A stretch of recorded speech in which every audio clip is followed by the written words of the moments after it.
I think things are actually going to get worse before they get better, to be honest. The reason that maybe like females aren't quite finding it in as easy because people are just scared. Like, if we hire a female, what does this mean? In this episode, we are joined by Pamela Cunningham from the Roscoe Group. She talks about what it's like being a woman in construction and the challenges that follow. How to be a good mum. I understood how to be a good wife, but there was a period where I thought, oh, who is Pamela? What does she want and what's she good at? We've just had a chat about accreditations. Yep. And you know, you've asked what the challenges are and I've told you about my experiences. See, if I was to leave here and you thought about something, would you contact me or Ross? Be honest.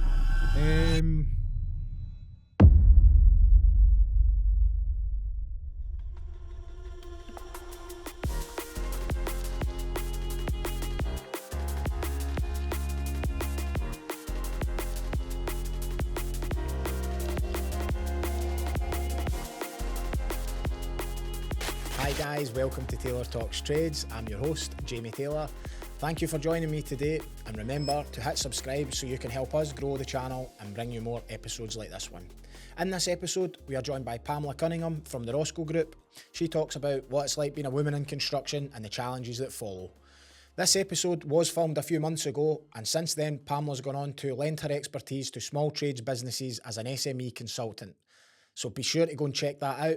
But for now, let's get right into the show. Pamela, welcome to the show. Thank you so much for having me. How are you? I'm good, thanks. Brilliant. I'll go back to the start like I do with all of my guests, and I'll ask you how you got into the trades then. Yeah. So getting into the trades, I support my husband. He is Ross of the Roscoe Group. So the Roscoe Group consists of Roscoe Tiling Specialist, Roscoe Training Academy and Roscoe Tool Hire. But on day to day, I work in the procurement function of a tier 1 business, construction business. And I've been in procurement for about 10 years, but I've probably only been in sort of tier 1 construction companies for about 4 years. Yep. And I think having both sides of, you know, the tier 1, you know, multi-million pound businesses to being in trades, it's actually really good to be able to see both of those sides. Yeah. So I feel like I've got quite a holistic view of the construction industry from my day job, but then also the work that I do behind the scenes at Roscoe. No, it makes sense. And so how did it come about then? So how did you actually get into the sort of the construction side of it? Because I know you're big on sort of championing females in the industry. Like, was it easy for you getting in? Was it difficult? Like, what was the challenges and what have you done to be able to get forward basically with it? I think I don't think it's been challenging because, to be honest, I'm quite confident. You know, like I say, I've been in procurement. I just fell into it, to be quite honest. And it's something that I really enjoy doing. And for a while, you know, I took some time out to have kids like most females do. And I really lost who Pamela was. You know, I got to a point where I really understood how to be a good mum. I understood how to be a good wife, but there was a period where I thought, oh, who is Pamela? What does she want and what's she good at? Yep. So we made the decision for me to get back into work, and you know, you generally think it's going to be easier because we'll have 2 income streams, but in reality it's so much more challenging because you're asking someone who goes out to work, your husband, who goes out to work every day, you know, they're the breadwinner, you're asking them to then make that allowance for you to go out. Yep. And some people will disagree with that because they'll think, oh, you know, you should be able to do what you want, having children shouldn't restrict you. But ultimately, when you commit to having kids, you know, you commit to being there constant. Yep. And as you do sacrifice that time as a mum to go back into the workplace. And sometimes it's incredibly stressful and you've got, you know, routines and clubs and you know, whatever else to try and adjust. But when you get back into the rhythm, and especially, you know, when I found my niche and found where I, you know, what really worked for me, Yep. things all kind of adjust and you get back into finding, you know, you find out that during the day I can go to an office place and I can be Pamela. And because I've been Pamela for that period of time, when I come home, I'm ready to be mum again. I'm ready to be wife, rather than just being that for the whole period of the day. Does that make sense? That does make sense, yeah. But in respect of my career, you know, in procurement, it's a function, and you know, there's policies and processes in place, and you know, if you can adhere to them and if you can be someone who's confident and promote those throughout your teams, then you know, I think it's quite, you know, I think it's you're better to get ahead when you can communicate with other people and you can say, right, this is what you do and you do that really well. But in order for you to do that, I need to do my part. Mm-hmm. And that's something that I've always been really good at. I've always been really good at understanding what someone else needs from me Yep. and then meeting that expectation. Yeah. So day to day, that's great. And I think that's what helps me, Yep. get on. But it's a completely different ballgame in the trade industry, and specifically when you are behind the scenes, because if you go to send an email or you go to speak to a stakeholder, they don't really want to take you seriously Yeah. as their wife. And I don't know if that's something that your wife's experienced, because I know you've mentioned that she works with you too, I've but heard people it just quite a want, lot. I've heard it quite a lot with like all different trades business owners. Usually for us, like me being like roofer kind of on the tools and then coming off the tools and you're going, how do you do the admin? And normally you kind of reach for the closest person that you can trust, and it's usually your wife, and you go, you could do the admin. Like, can you give up your career and come over here? And that's what we kind of did. And then like that was a big thing for Kelly because she had to like give her career up and actually come over and focus on my business. And then like a few times it never worked out. She sort of went back to her like own career, then came back again. So we've been on quite a bit of a journey with that. But I think that it is one of these. It's quite a hard balance to probably get right. Um, we're we're probably different in the sense that I'm not saying she wouldn't have been taken serious, but it maybe just took time. Like that probably starts with straight away. Like maybe it is like, oh, it's just Jamie's wife, and yeah, no like, and the same for you. Do you know, like no seeing you is actually yeah. you're a big part of this business. So I can't like recall like key specific things, but it probably would just I could imagine there would be, oh, we want to speak to you about X, Y, and Z. Can we speak to Jamie? And it's like, well, I'm here as Yeah. well. And see, to be, be on the other side of that, you would get that anywhere. You generally would. And I've worked for smaller businesses, and anytime the phone went, and that's back in the day when you've got a phone, but anytime Yeah, that went, they'd just want the director straight away. yeah, And you wouldn't take that personally, but for some reason, when you're there and you're working, I mean, even yourself, your business is a representative of your name, yeah, and I know that that's the same with Ross. mm-hmm. And it means something that wee bit more. Yeah, And I think and it's so funny. Like, it was me that rebranded it to Roscoe, and it was the whole Ross and Co, because we were expanding and all this type of stuff, and now everybody just calls him Roscoe, and I'm like,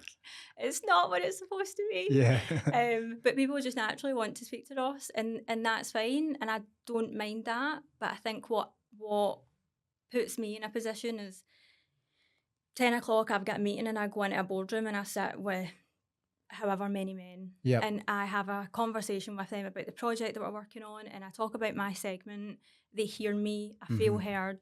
They go and implement the processes that I have suggested. If I suggest a supplier, they take it seriously Yeah, because they know that I've done my job. yeah, Whereas you put me in a meeting room with Ross and some supplier, yep, it's totally different. They don't. I have to butt in to be yeah, heard, and I'm confident with that. yeah. To be quite honest But if with you you, weren't, then but it if would be you quite weren't, damaging. yeah, it definitely would. I think you really have to be able to just go and put yourself out there, and I think that's the issue, is that not many people do. They do think that, yeah, I'll just stay at home and I'll just do the admin. Yeah, But there's a lot to be said for what if you weren't doing the admin, and what if you maybe weren't doing the bookkeeping? You wouldn't know your numbers then. You wouldn't yeah. you wouldn't be able to expand. Yeah, it makes sense. Yeah. What's the so do you think that what do you think the actual issue is there then? Is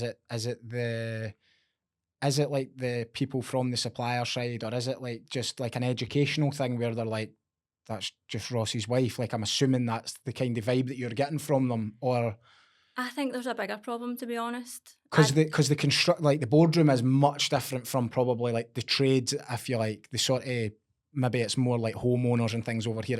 It's all sort of very much construction professionals over here. There's Yeah. probably a lot of them's like, I'm not saying they're more educated, but it's just like over on our side, like we probably are more a bit like, well, most of us left school with no qualifications. We've Yeah. just kind of got the business going, and then it's very much like we've not got like the same systems and processes in the early stages. Like I don't know if it's just two very different worlds, but I think systems and processes is a good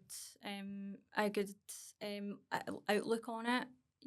When you start with a bigger business, you have a whole onboarding process, And a lot of it, you'll talk about, modern slavery and code of conduct. And now in construction, we're starting to look at how women, what do women need from a working day? Yeah. And ultimately it will be different.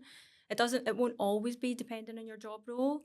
But I think when you then go on to a trade, it's generally smaller businesses Yep. or sole contractors. Mhm. Therefore, they don't have that sort of insight. And it's not until you have sat and you've maybe, I mean, even larger businesses will bring through guest speakers. For example, it's Independent Women's Week. Yep. And we have like key speakers and stuff like that at our workplace. And it's not until you hear them speak about their experiences that I genuinely think that some men will think, is that really how it is? Because Yeah. you can't possibly see through the lens of someone else. Yeah, that makes So sense. until you've experienced it. Yep. And I think there's a lot to be said for the other side, because there's some trades that women would never do. And you'll get the odd person that would. But I generally think about scaffolding. Like, I would probably think that there's very low probability of women or young girls leaving school going, I want to be a scaffolder. Yep. And the likelihood is because they are thinking about that site, which is usually rowdy, you guys throwing poles about and all that type of stuff. And it's heavy lifting. Yep. And a lot of women probably just aren't built for that. Therefore, it's not in their foresight. Whereas, you start to see girls now taking an interest in tiling because it's a bit more creative. Taking an interest in joinery and bricklaying I've seen as well. And I think that it's just a bit more manageable for a woman's perspective. Yeah. And I don't think that it should be that, just because a woman's decided to get into that career, that men should totally change how they think. Yeah. Because ultimately there are other trades that women wouldn't. Yeah. So it's really important that you find a balance when it comes to trades, because people should still deserve the credit for the work that you're going out to do, no matter your gender. So do you think then that like it would be like a bad idea for a woman to try and go into the scaffolding just because, like, do you know, like, what am I trying to say? So like they would maybe say like a quite fancy scaffolding, but it's going to be lots of heavy lifting and stuff. So because there's quite a bit of a thing where like, so we've had it and where like we think of like a female coming into roofing and the ladders are really heavy. Like you take that, like in our sort of homeowner market as such, it's like ladder comes off the back of the van, you carry it over, and it's really heavy. And a lot of like younger like males, apprentices and stuff, they struggle with like lifting heavy ladders and things like that. Is it wrong to think then that a woman couldn't do that? Or like, do you know what I'm saying? Yeah, it's like as men, where should we be on this? Yeah, it's not easy, is it? And No. I think that's probably, and I know from Ross, like Ross is really respectful and he's really mindful, and I'm really proud of how he thinks and how he respects females. Yep. But there's just sometimes I don't think you'd give him much choice, to be honest. But it's just about being practical. And I think what the question you asked was, is it wrong to assume? It's wrong to assume, but at least you're being mindful. Yeah. You would. I would like to think that you wouldn't say, no, we're not going to hire you because you can lift a ladder. I think we would try and adapt things though, probably. Like I would just imagine, but it'd be the same. So for example, if it was two men and there was like one clearly stronger guy and one no strong guy, and somebody's to get the ladder off, like it's probably like, right, help each other with it, but the guy who's stronger should probably lift it. Yeah. And like in my mind, that's probably would be the same if it was like a male and a female. It'd be like, well, you get the ladder, but then is that like almost like sexist at that point? And then it's quite a scary subject, to be fair. And it might be the reason that maybe like females aren't quite finding it in as easy, because people are just scared. Like, if we hire a female, what does this mean? Like, what do we need to change? What if somebody says the wrong thing out on site? Or and I sometimes think that is the problem, is that sometimes it can be seen as just a huge hassle. Yeah. When in actual fact, maybe we just don't make it a hassle. Maybe we say, well, she's good, we like her work ethic. Like, let's just see where our strong points are. Yeah. Because it doesn't matter where you go. Like, I'm trying to think of something, but if I was to go into a supermarket and I would actually apply for a job to work at a till. But turns out I hate people and I don't want to smile. Eventually, I'll just get told to go stack shelves. Yeah. So perhaps it's just simplifying it a wee bit more and thinking, look at these individuals, no matter of their gender.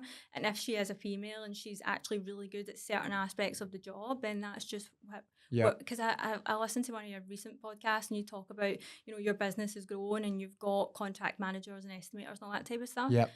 People probably won't get into those roles until they have that hands-on experience. Mm-hmm. So, although they might not perform as well as their counterpart male, um, perhaps it's the investment that your business would benefit from because they might turn out to be a really good estimator or a Yeah. really good contracts manager. No, it does make sense, and we've probably been through that because we've had like a couple of like female general managers, and really it's like it's very difficult when they've not got like the trade background, but they've got so many other skills, and then we've kind of tried to plug the gap by being like getting those teams working together. So like this like the female who's like really organised and really good with all of that sort of side of stuff and got loads of skills there. It's like there's no reason you shouldn't be a contracts manager or general manager or estimator or whatever.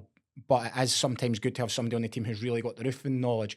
But again, it probably is like it's not really a female thing. It's more when you always need a technical expertise because you could have like 3 males in there, and if none of them were actually roofers to trade, then you'd still need a technical thing for somewhere. They need to learn it for somewhere, but it's quite a scary landscape. I know, But you're starting the conversation, so that's a good thing. Like, and I don't think it should be scary. nah, I think we should live in a society where you should be able to say, I'm worried about talking about this, and yeah. sometimes I have a problem with it. I think I just don't know fully. Yeah. Like we've never had a female roofer. We've had lots of females in our team in terms of the office side, and again, like I'm thinking, is that a stigma thing? It's like you're a female, like, Yeah. and it's not even that we would only like. I've seen quite a lot of roofing companies that's like there's no females at all, so it's like even the admin and stuff is done by like men, and like I find that a bit like I'm like, oh, they must have been got quite good at the admin and things because that was always my weakness. But that's just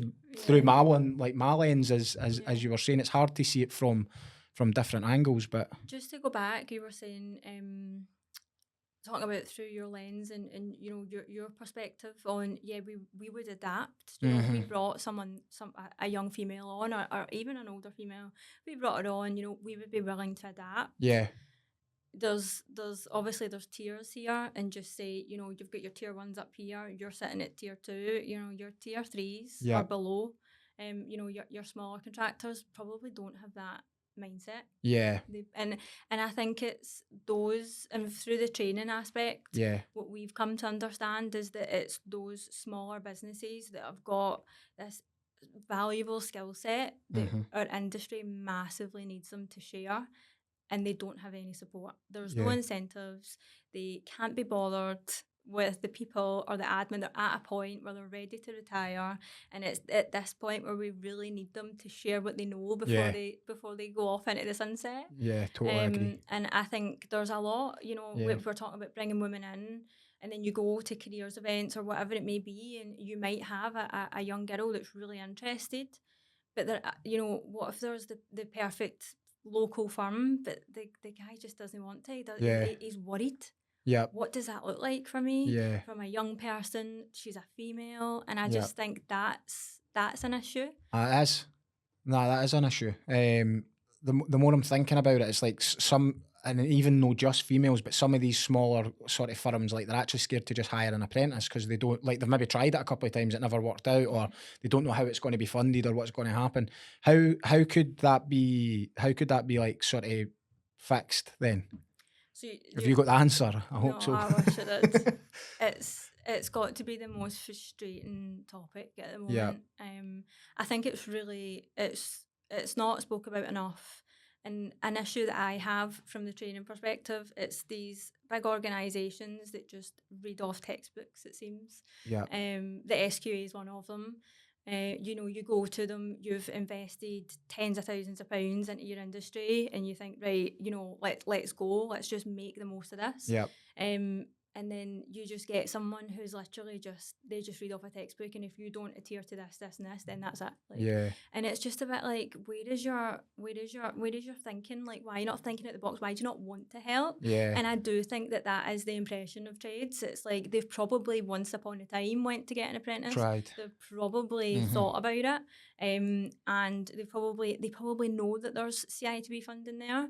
They just don't know how to access it. Yeah, it can be a hassle. It really can. And I think even, CITB is a great example. They've got lots of funding available, and they say, so long as you paid your levy, people are like, I'm not paying for it. The likelihood is you don't have a levy to pay. You sign up for it. But if you're that smaller contractor, you probably don't owe anything. Therefore, you can access all of that funding. You just don't know about it. And I think you'll potentially agree with me on this one. LinkedIn is fantastic. If you connect with the people that you want to, if you connect with the people that are in the area, the space that you want to be in, you can learn so much.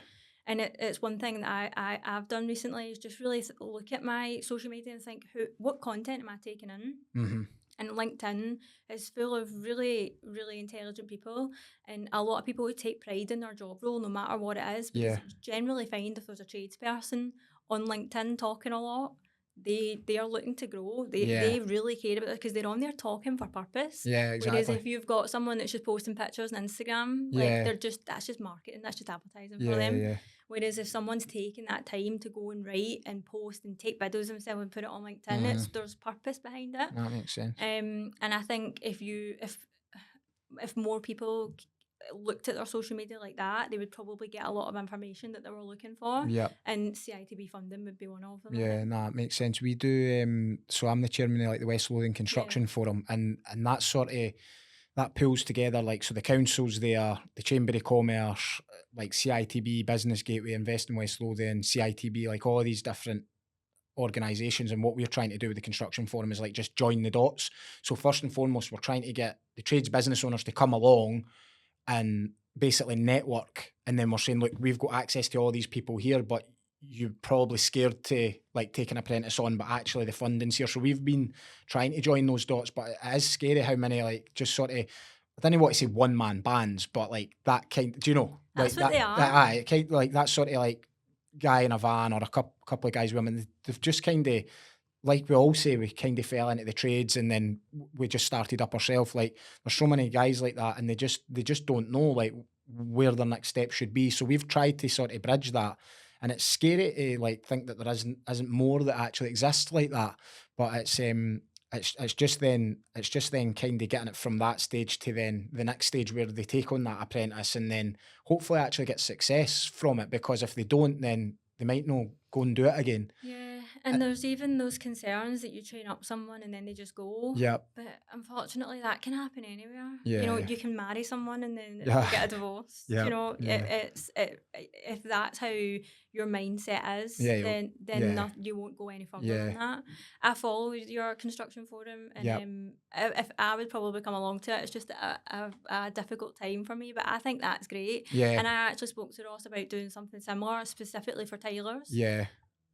But the amount of things, I'm quite an innovative person, and I think about loads of stuff, and every time Ross comes in, I've got this new idea, and I'm like, let's do that. Especially when it comes to events, I love getting a buffet. I like getting sandwiches for things. I like bringing people together, and the amount of times tailors let me down, and I'll probably get a bit of negative feedback for that. But the amount of things that I've put in place, and they just let me down, and there comes a point where we need to say, how many times are you going to moan about it? How many times are you going to post? Or are you just going to keep working 7 days a week? Or are we going to come together, invest a bit of time? You're really good at what you do. I'm really good at what I do. So is he. What can we do collaboratively? It's needed. There's that saying that people at the bottom compete and people at the top collaborate. And I think that the trades really need that, even if it comes, and I think that's what's really good about your forum is that it's trade-wide, so roofers, bricklayer, whatever it may be, joiners, you can all share that, but there isn't really that need for sort of competitive advantage. Whereas as soon as you put everybody the same trade together, it comes a bit like, I don't know if I want to go to that because I'm maybe a bit insecure because he's getting more followers than me. When in actual fact, I think the biggest benefit is actually learning off of people who is like your peer, like that's the same trade. Like there's nothing better than learning off of, like for me, like another roofing company or whatever. And I do find that 9 times out of 10 it's probably like guys from down south that I'll connect with and things like that. Like I do a bit of consultancy, so I've got clients down in England. It's just strange that it's like there is that competitive thing where Do you think that's a Scottish thing? I don't know, but like it could be. We went to It could be. the Tile Association Awards last year, and there was a tile event thing before it. The names escaped me, but it's just all the stalls and everybody talks Yep. whatever.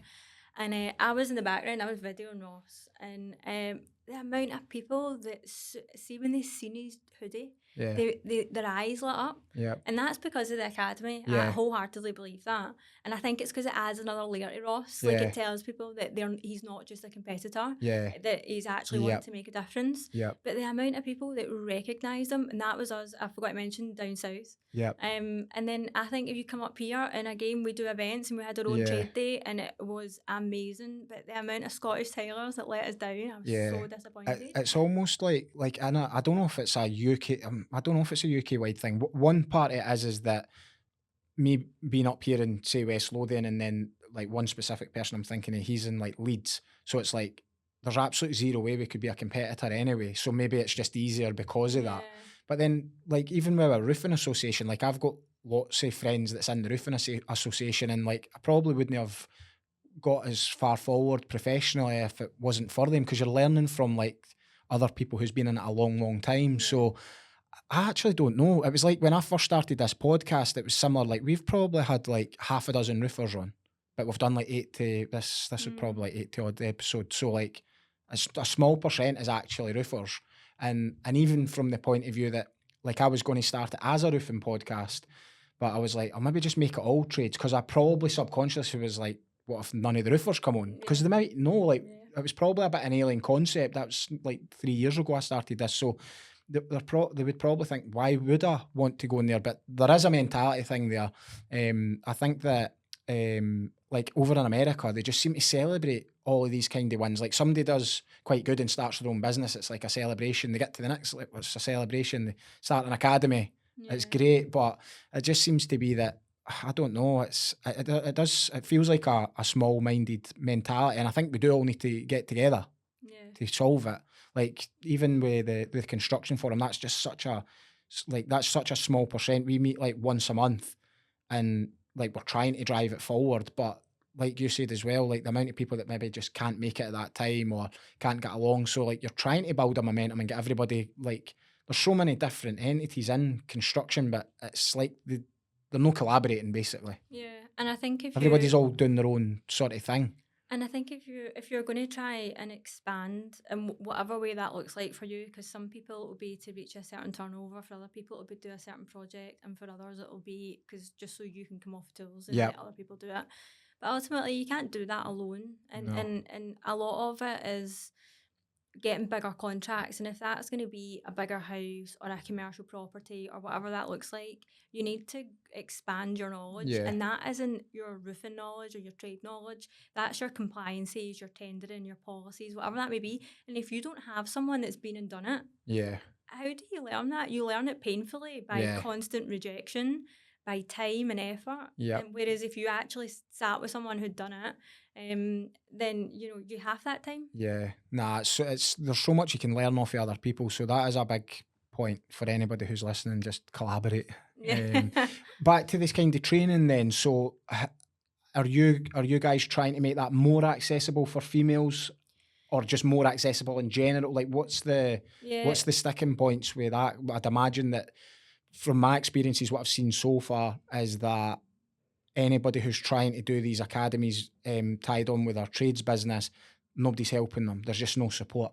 And it's like the greatest thing you could do is to give back, but nobody's actually willing to help. So you kind of get it to a point, and then it's like, how do you actually scale it? Because nobody's willing to help. The first year, I remember saying to Ross, actually a couple of years ago, like we kept bringing on people, and Ross's standards are unachievably high sometimes. And I understand why, because if you're sitting in your bathroom, like, you Yeah. want it to be perfect, Yeah. you're looking at the imperfections, and Yeah. that's the level that You're he probably letting a wee sees. gap over here in our work here. And it's difficult to bring other people on who care about your business and your trade as much as you. Yeah. And I was like, people want to become tailors. Like, you should teach, you should do it. Yeah. And I'll never forget the night before the first course. So we published everything. There was a bit of momentum first course. I've never to this day seen Ross so nervous, pace the floors, because Ross communicating and speaking is not his best Yeah. asset. Like, he really, really struggles That's with how it. we've never managed to get on this podcast, probably. Bloody nightmare. To be fair, like, he does enjoy doing podcasts, but if someone needs their bathroom tiled, that always comes first for Yeah. us. So he was, yeah, super nervous about it, and it's because he had to go in a classroom and stand in front of 6 people and talk. Yeah. It wasn't the bigger picture. It wasn't teaching the tiling. It was the classroom day. Yeah. And it was our first course. So we didn't know if that was going to be a day. We didn't know if it was going to be 2 days. Yeah. So there was all that sort of uncertainty from someone who at that point had spent maybe 15 years knowing what every day was going to look like. Yeah. And then, the first year was great because there was a good momentum. And then the second year, Ross prioritised a couple of really big projects. Mhm. And that's the issue, is that, if he had to be on those projects, Yeah. but also he can't be 2 places at Yeah. once. And it was just a business decision that we made, Yeah. and that was where our priorities lay that year. It's a shame. It is. But again, there was lots of lessons to be learned in Yeah. those projects. And then after that, it wasn't like a whole year. We'd done a couple of courses, but it's Yeah. just Academy wasn't our main driver that year. And then, I thought, I think we need to get accredited. Yep. We went to careers events, and you have floods of kids coming in. They're all looking at their phones. Nobody's making eye contact. The parents go straight to universities. Yep. And from me being in the industry I'm in, I see a lot of really young, maybe 23, 24 individuals. They are earning, 30, 40 grand. Yep. And they are, their graduate mentorship Yeah. type thing that these places do. And I'm looking, and we've got 2 kids, and I'm thinking there's not a chance in hell I'm sending my child to university. I don't Yeah. care what they want to do. Like, they can go and get an apprenticeship in anything, Yep. but at least it's a quicker entry into the workplace. Yeah. Surely that's important. Definitely if you want to be a vet or a doctor. Yeah. Like, I understand that. And it was at that point I was looking, it was like Scottish Power and AMI and all these type of places, and I just thought they're not getting any traction, so why would we? Yeah. So we started to make our courses, our stalls a bit more interactive, and we get a lot of really positive feedback. Yeah. But the people who were interested, it was generally, what qualification did they get? Yep. And I'm standing there and I'm like, in the UK, you don't need to be qualified to be a tailor. Yep. If you want to go onto a construction site, for Taylor Wimpey or Barrett, our course isn't designed for that type of tiling. Yeah. It's designed for someone who wants to go and make their money in bathrooms and kitchens. Yep. And that's probably because that's where the satisfaction is, and that's what keeps you going. Yeah. That constant wanting to make your client happy Yep. is what keeps you driven and motivated in the industry. So we were like, you would need a qualification of sorts to get your card, to get onto a site, but Yeah. that's not what our course is for. Yeah. And then we started to think, us saying that we don't want to be accredited is probably quite selfish, because it's the student who's not getting funding. Yeah. So we then embarked on the accreditation route, and we've been on it for a year and a half, 2 years. Yep. And it is nigh on impossible. Yeah. The stickling point with it is that there is not enough tiling staff in Scotland to be assessors and IQ verifier type thing. Yep. And they don't exist. And in order to get them, me and Ross need to physically put them through. So Ross needs to become assessor, then he needs to become a verifier, then he needs to pay for somebody else to become assessor so that they can cross-check each other's work. It is honestly impossible. Yeah. And it doesn't matter who you speak to, whether it be CITB or SQA or anybody else. We even looked at MVQs as well. Yep. And it's the same principle. And nobody really wants to say, do you know what, you're right, actually it's quite niche. There isn't any tilers. We've Yeah. looked on our system or whatever it may be, there isn't. Yep.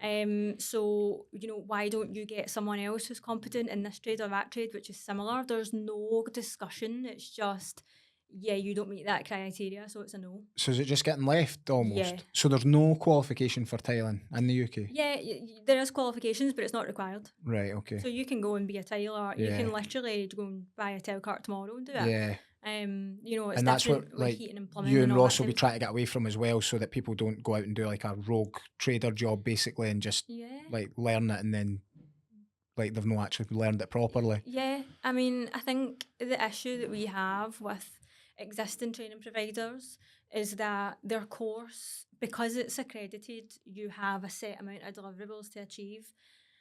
But if you're just ticking that box, we actually looked at it, it's the same course Ross done 20 years ago. Yeah. How much has tiling changed in 5 years? Yeah. Can you look at people's Instagrams? Yeah, yeah, You get yeah. a whole tile. You never learned that 20 years ago. No. You didn't do herringbone splashbacks or No. herringbone floors. Some of the none stuff's of that. amazing that's getting put out XL, now. large format Yeah, yeah. tiling, wet floors, all that type of stuff. They don't. And they've not changed any of that. I it don't. just- I think they do include it, Yep. but there's a lot of additional skills that are not required, like geometrical type shapes and stuff like that. Ross will be raging because I don't know any of the technical terms for these things, but you know they get you to tile this really lovely star, which is excellent. But it actually, you know, what you then do is you leave and you've got a bit of paper that says, yeah, I've got this qualification. Yeah. But then I come into your bathroom and you say, I've seen this on Instagram, and they go, oh, I only know how to tile stars, or you know, I only know how to use these little small tiles. Yeah. And it's not practical. So we built the academy using, well, with the syllabus that we use is that you use these materials, you use these tiles, you use these because that's what your customer's going to ask you for. Yeah, that makes sense. And Ross is using that first-hand knowledge of being out there and seeing all these jobs and what's getting asked for and what's relevant at that time, so he can probably adapt it as he's going as well. And he's able to think back and say, well, I know that I was taught that, but I've never used it, therefore I'm not going to teach you that. Let's take that out. That makes sense. Whereas if you're accredited, you have to deliver it. Yeah. You don't have a choice. Yeah. So that does make sense. There's other courses as well where you will go for 6 weeks or so and you will learn everything. You will learn wall floor tiling, you will learn your herringbone, your wet floors, you name it. Mm-hmm. But you leave that training, that safe training space, you're totally overwhelmed. So you go into your first project and you're in this, like, you know, small bathroom and you're not got a clue where to start. And the likelihood is you maybe not have anybody to go back and ask, whereas our courses are really like they only get 6 people every time, is because we only have one of Ross. So if we go and have a bigger place, we still only have one of Ross. So you're just diluting the quality. Whereas our mantra is you come in here and you spend 2 weeks in here, and everybody on TikTok likes to talk about how you can become a tailor in 2 weeks. Totally agree, you can't. But what you can learn is the foundations. And you can come in, you can spend 2 weeks, you will spend X amount of time in your bathroom, and then you'll spend X amount of time in your kitchen. And then what we expect is for you to leave and you to use all of the content that you've created to then put it onto Instagram and whatever else. You'll get your first client and it'll be a bathroom or a kitchen and it'll look exactly like either or. And then you can start making money. And then when you've done that for a year, and then you can come back and then you can learn wet floors and you can and you build it, because that's how any trade, you build on it. You don't learn it all at once. If you're an apprentice and you go to college, you day release and all these type of things, you learn it in bits and then you put it into practice. Whereas if you go somewhere for X amount of weeks and you learn it all, you've not taken any of that in, because it's a hands-on job. It makes a lot of sense. What would the ideal scenario be then? What would need to happen for it to just be perfect? I think things are actually going to get worse before they get better, to be honest.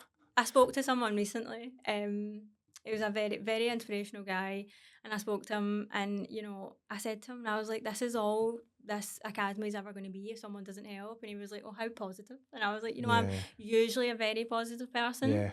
But in this instance, when you have a door slammed in your face so many times, you start to think, why are we even doing this? I know. What is the point? You know, you're personally investing in this for what entity?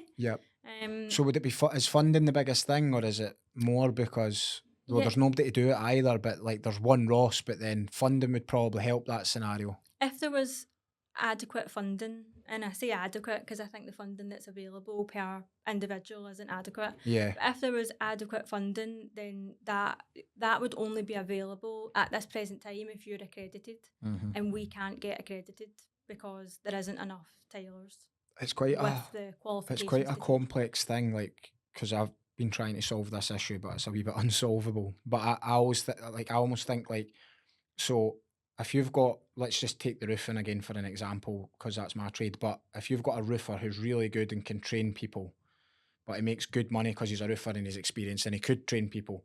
He doesn't want to give that up to go and train them because the money's poor and there's Mm. no funding over in this industry. So it's almost like it is a chicken and egg scenario because if like he's just going to keep going and then retire, like what you had said, so then the skills go. So there's got to just be at some point the funding comes in that allows that one experienced guy to go over and train many others, but actually get paid probably more than he's on now or the same at least. Yeah. Because nobody's taking a pay cut at that point of their life to say, well, I'll just go and give back and train Mm. because I don't actually think that well, there's probably few and like there probably is a few that would do that, but it's quite unlikely and understandably. So it's just like it has to be funding, but it just always feels like a bit of a cop out where you're like, right, government, you'll need to fund it, but it's like, what else is Yeah. going to change that? Do you know? So, for example, like Ross is obviously passionate about it, and that's what he wants to do. But probably through necessity, well, sorry, both of you, but like through necessity, last year he's offered to make that business decision to say we'll take these jobs on because you're probably thinking, how do we fund the academy? How do we keep it coming in? We can't just give all that up. But in a really ideal world, you would just start giving the skills back, but Yeah. nobody's helping. No, they're not. So They're I'm not not. helping because I'm just throwing the problem out again. But we're talking about it at least. But we Yeah. had this conversation yesterday. I met with the construction forum committee yesterday, and we're meeting with I think it's the one of the business and trade sort of MSPs, and we're like we need to think about the questions we're going to go and ask them, and it's just always feels like it's just problems. Like there's nobody to train the people. The training actually probably should be updated. So even if you get the trainer, this should probably be tweaked. And then you're like, there's no funding. Like it's just a list of problems, really. Yeah. But like something's got to give, surely. I think as well, money would probably be better spent with rather than yeah, we're going to invest X amount into this college and that Yeah. college and apprenticeships. Why don't we give? I mean, the in England they've got that apprenticeship levy thing that they Yeah. all pay. We don't have anything like that here, and Yep. I'm sure that's counteracted in some other budget Yeah. somewhere. But I think it ultimately, if all of our smaller businesses, our sole traders, smaller contractors, if they were given financial support to take on someone, Yep. I think you'd see a massive change. Yeah. And because there wouldn't be that, oh, what if I train them and they leave? Yep. Because you're not paying out. Aye, it's not actually costing you. It's not costing you anything. Yeah. It's quite difficult to be honest. I think it is. I'm going to ask you a question. Yeah. Because the conversation we're having, it's brought me back to something that annoyed me not too long ago. If we've just had a chat about accreditations, Yep. and you've asked what the challenges are, and I've told you about my experiences. See if I was to leave here and you thought about something, right, and you were to say, "Oh, I should have asked that question." Would you contact me or Ross? Be honest. In regards to what? Accreditations, academy, the conversation that we've just had. Um Because you're thinking about the academy, aren't you? You're yeah. thinking, oh, this is for Roscoe Training Academy, but you can clearly understand. Probably in this instance, I would probably contact you. Mhm. I kind of feel like I need to say that to be honest, Go but no, on, I won't take but off- being brutally honest, in this scenario, I'd probably contact you. If it was you and Ross, I maybe would Contact. lean towards Ross. That's I don't fine, know, that's but fine. I'm better being honest, you know. We It's like a trick question, I think. it's not a trick question.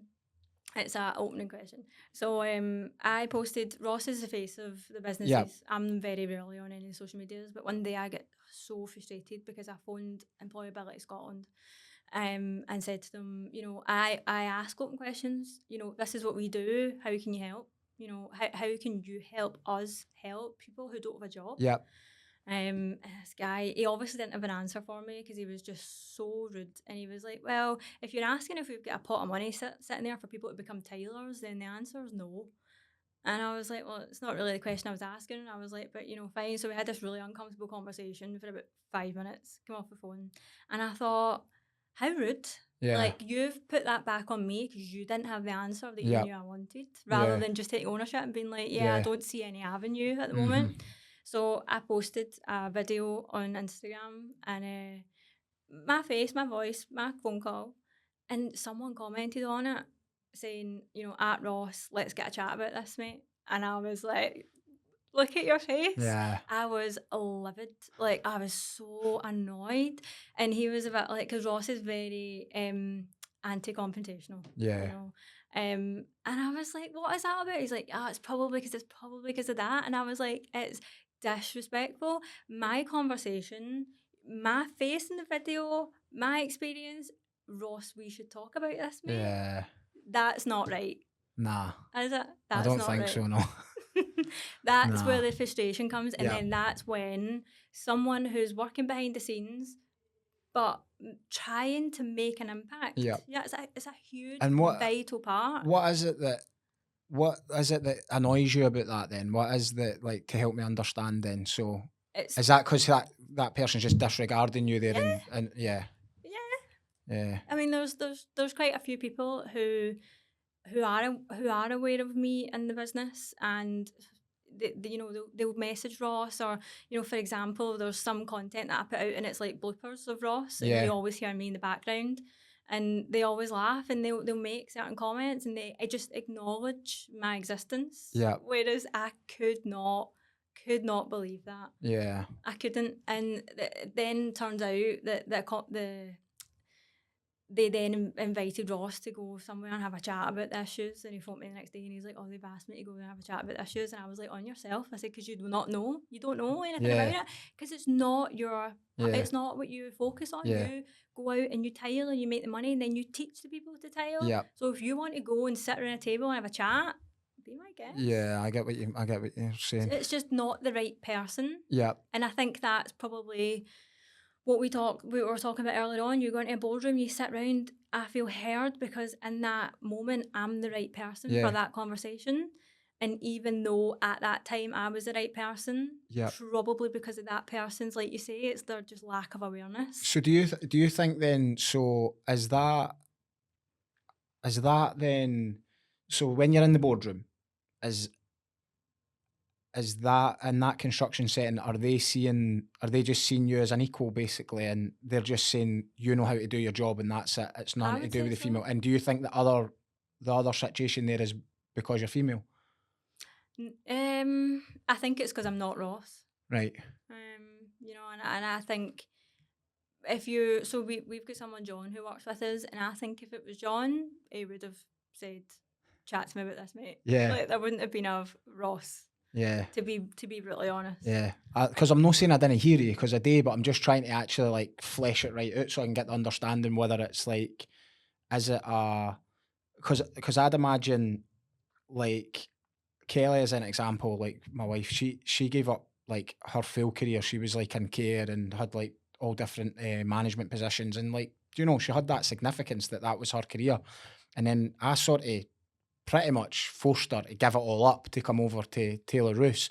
And she probably, I would imagine, so there've been lots of times where it's Jamie's business, and she's given up everything to come over and do that. So like, I'd understand it. It must hurt a bit. And I don't know how it would, I just don't know I don't know if that's like if that's a significance thing or if that's a male female thing. And that's what I'm trying to figure out. I think it's significance because you're female. To be honest. Yeah. Yeah, and the trade, yeah, I do. Yeah, I do, unfortunately. Yeah. And I think that's what's probably that's probably something that has to be resolved. Yeah. To bring on females, because is it likely that someone who's 40 is going to want to give up their job in care or whatever it be to come be a roofer? Probably not. Mm-hmm. Could there be someone who's young and ambitious in third or fourth year who wants to be a roofer? It's more likely. Yeah. But how is she going to come through and feel heard? And I suppose there's that. I was speaking to Ross about it recently because we had a female on for some work experience. And I had to say to Ross, and again, I've already said he's very respectful.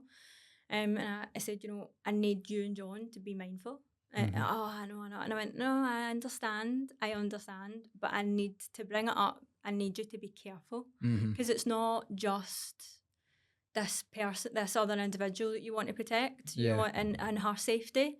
It's, it's yours. It's your businesses as well. Because what if you say something that's offensive? What if John says that? Because at the end of the day, Ross can control his mouth. He can't control someone else's. So what if you say or do something that then becomes offensive? You just have to be mindful.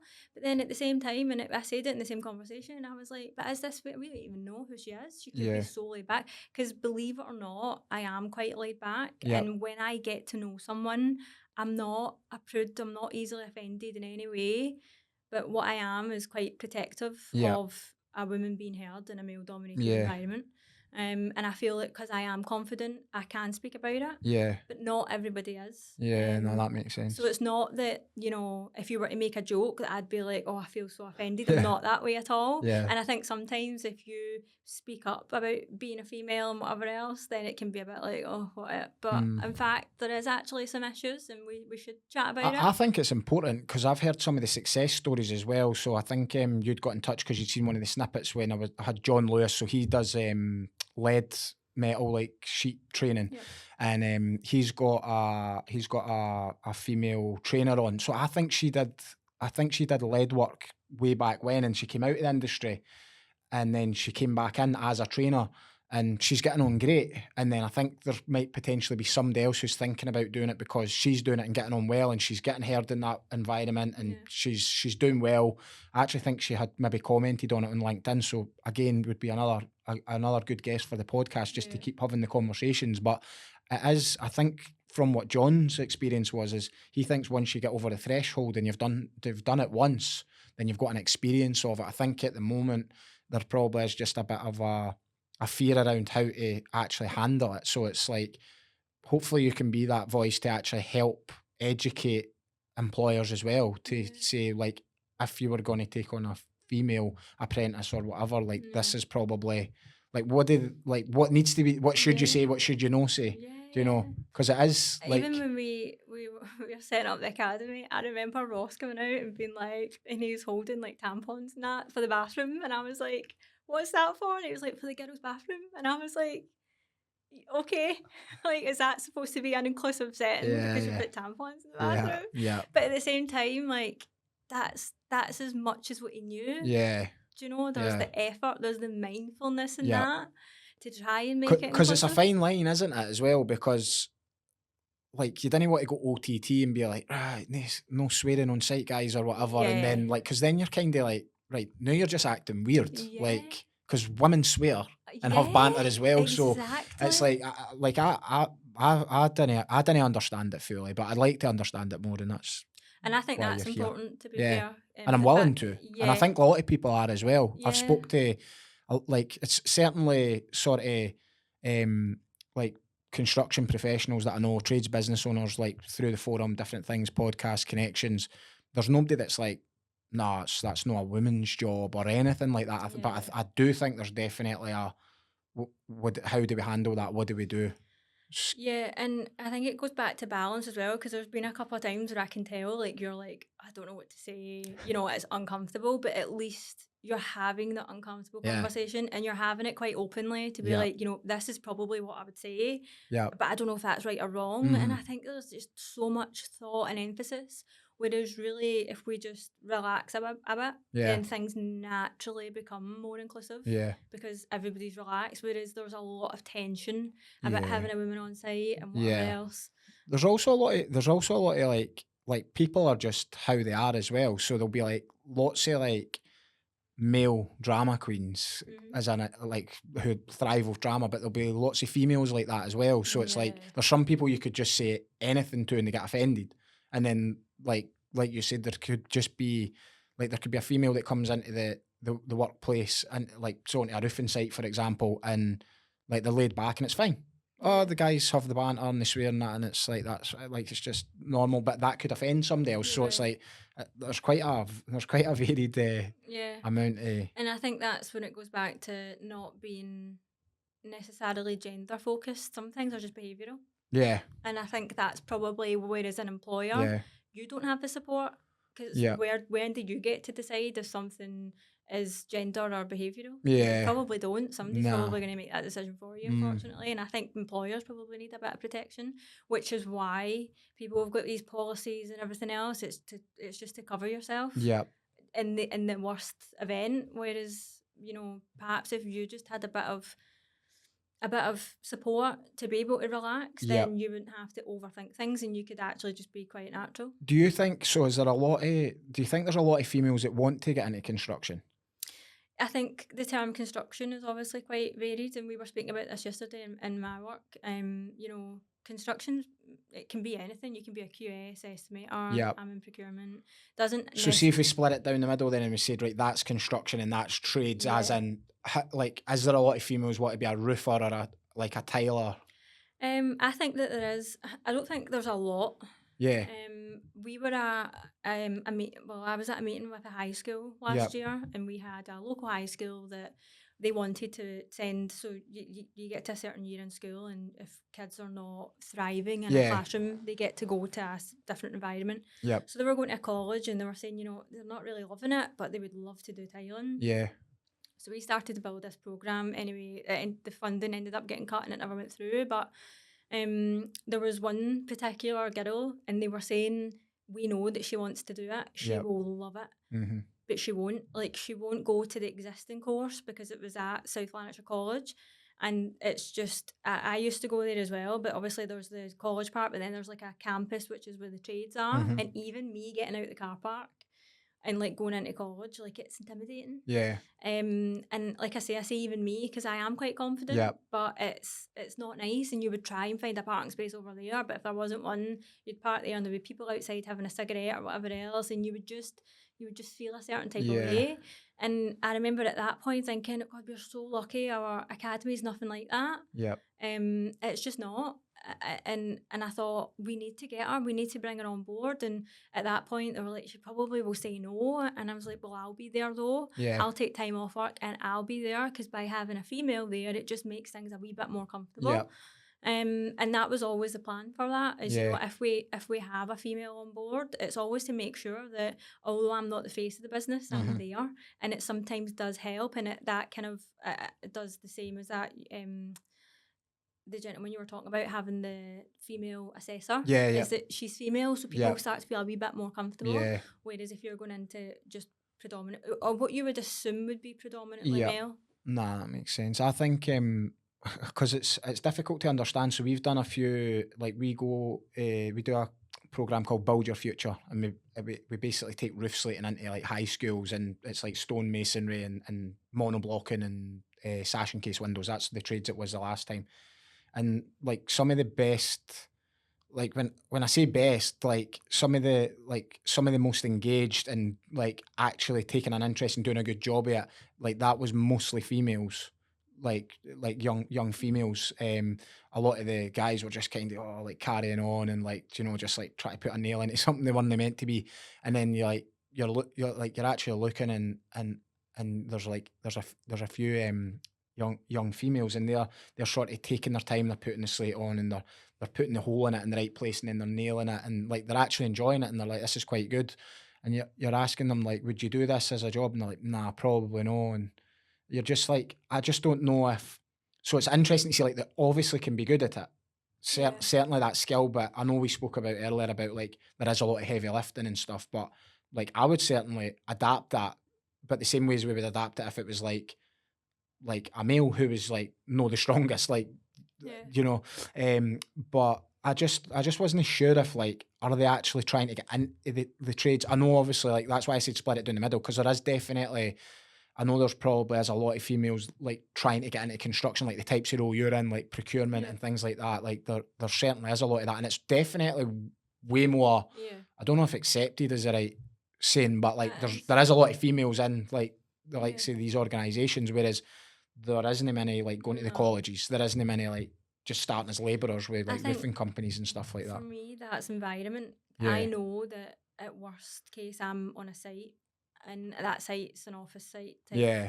and Yeah. I still know the people around about me, Yeah. whether it be because I've met them through Teams already Yeah, in the yeah. last couple of months, Yep.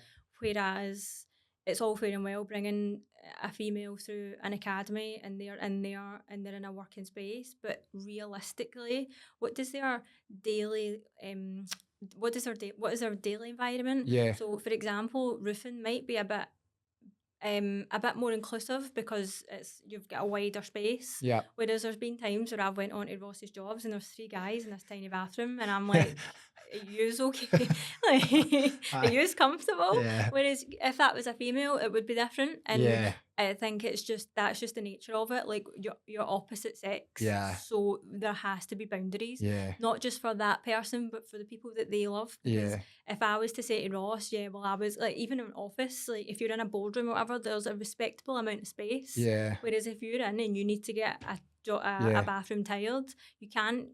There's Yeah. there's limitations Nah, it makes sense. that make Especially if it's really respect small and difficult. then Yeah. aye. So I think environment's that. Even when I think about like roofing, it's like normally the guys going like 3 of them in the van. So Yeah. like you actually just I don't know. It's like should it be like a bit? Oh, can this female apprentice actually go in the middle of them 2 guys? Yeah. Like I don't know, but Yeah, I think for me, I would always just allow that person, the female, to sit at the door. But even at that, it would be, do you really want to sit in the middle? Like, give someone that choice. yeah, It's the fact that we're not talking about it. It's a problem. yeah. It's, if we don't have an Well, I answer, think you I've been just fill put it. through my paces today, to be honest with it. But I think it is good.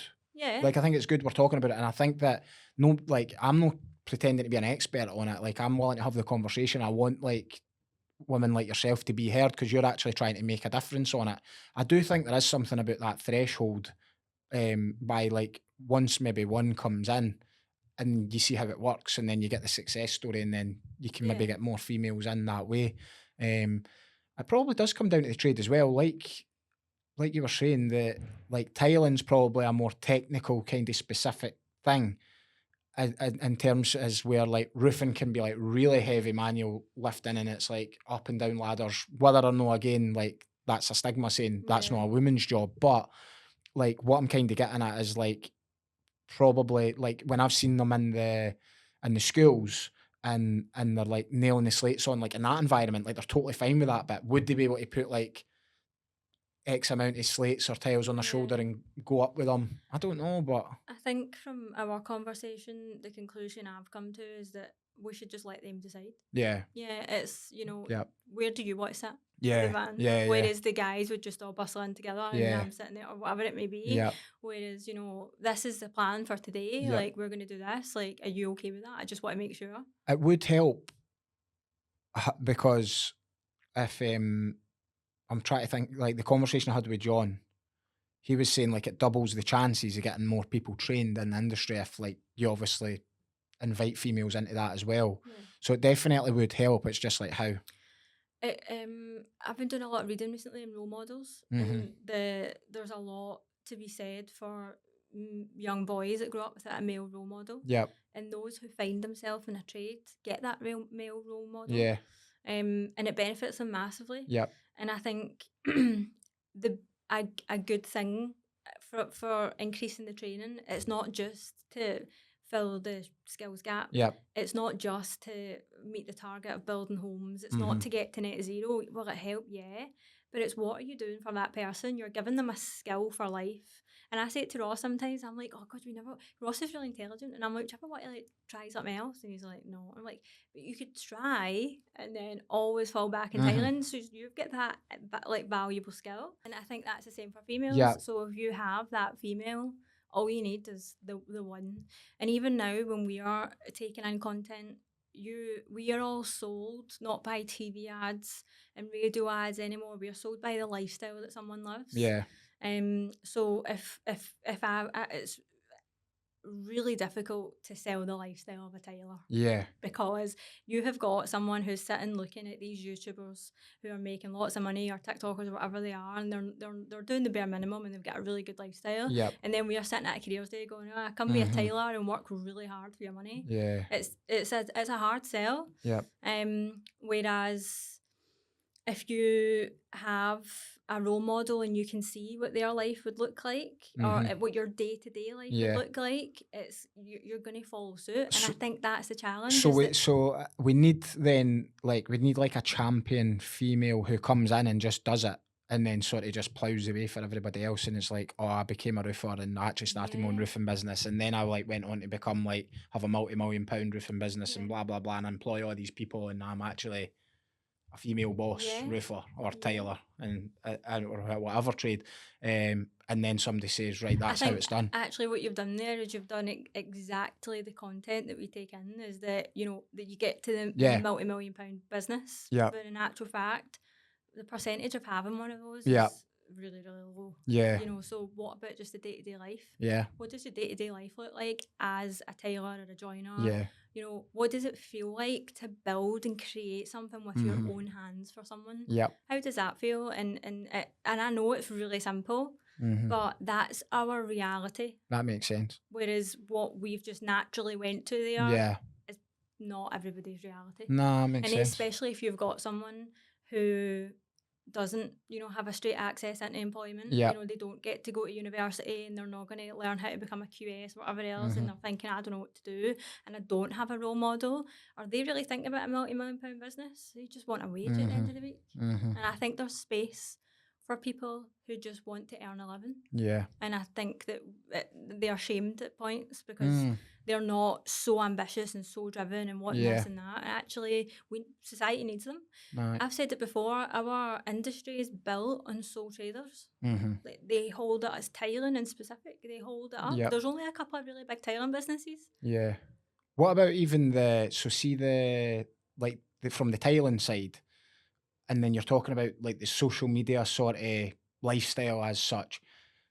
There must be like Tylers with like really big followings and stuff. Should there be like a blend there where it's like, look, you could learn this skill and then you've actually got something to almost document on TikTok or Insta or whatever it is? Yeah, but the Or is industry. that the wrong thought? No, there Oh, is that there, but the industry doesn't allow it. We were on a tiling group. I'm trying not to use a word that might name it, but we were on a tiling group, and I was there as part of the academy, and I had to leave it. right.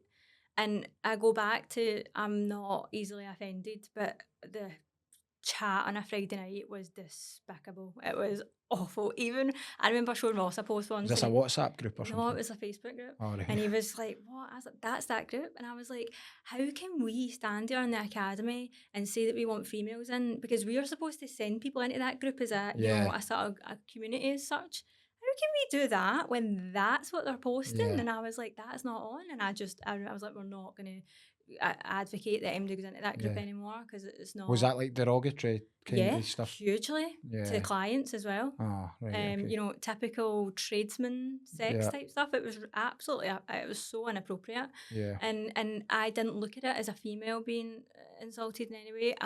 I looked at it as, how is another younger female who's getting into the industry going to look at that? She's not Yep. going to feel significant. She's not going to feel empowered in any which way. Yeah. So on said group as well, they absolutely slandered a young social media, or a young Tyler Mm-hmm. who was on social media, and he had a good following, and apparently he was no good, and the stuff that he done was wrong, and he never done anything right, and they couldn't see any positive whatsoever. But it wasn't even the lack of support that we've discussed. Yeah. It was just slander. Yeah. And this was a UK wide group, and I was like, what's the need? Like, And that's a chance where, like we spoke about, the collaboration could have been helpful, and then that's it, just Surely- breaking it down. Really. Surely you would have given that person some positive, constructive feedback. Yep. Then they could change their technique, and then they could continue to post, Yeah. but post the right way, or This however has you feel. been quite a big topic. There's a few groups like that exist. There is a roofing one as well, and it's like you can't post your work on it. Yeah. Like you can't, or you just get like, and it's quite bad. It's just like random things like that. In fact, I And it's probably can't even say it, but it's these people that we are sitting here assuming want to help train people. Yeah. Do you know? And I think that's when we are saying we can't really we can't assume that other people see things the way we see it. Yeah, And although we want to make a difference and yeah, we want to share our skills and we want to, improve the trade, yeah. these A lot people of people don't. don't. They don't. We've been trying for years. Like we've had a sort of roofing academy idea, and we've got like roofing rigs, and we do quite a bit of training each year, and we'll bring people in, or we'll do our own in-house stuff. But it's so hard. Yeah. It's like What's hard about it? funding. I think really, to be honest, I think it's just well, it's like all the things we spoke about. So funding is one thing. It's taking it's who trains them, because like everybody certainly here has got like a full-time job, Yeah. unless me sometimes podcasting and that in between. But you know, it's like there's no set like when I asked you like what would like amazing look like for me, and it is a cop out, but like if we got the right funding, it came to industry, no into the colleges, came to us. Like I know the people in the industry who would come in and would help us train, and it would just become a full-time thing, and maybe wouldn't even be a profitable business, but it would be like a break even, but you'd be bringing people through. It can exist, but it's just literally like even one of my good friends, like Mark Glasgow, he's got the Energy Training Academy in Edinburgh. Like the amount of money that he's ploughed into that and the funding that he's had to get, to just even get somebody, like just to get a bit of interest to help get support. You need to be. It's so difficult. You need to be net zero now in order Yeah. to get even a look in. Yeah, And and they're big on the net zero. Yeah, and I think that's great, and it's needed. Yeah, But I think there's still. I mean, I was having a conversation recently about these passive houses and where does tiling fit into them.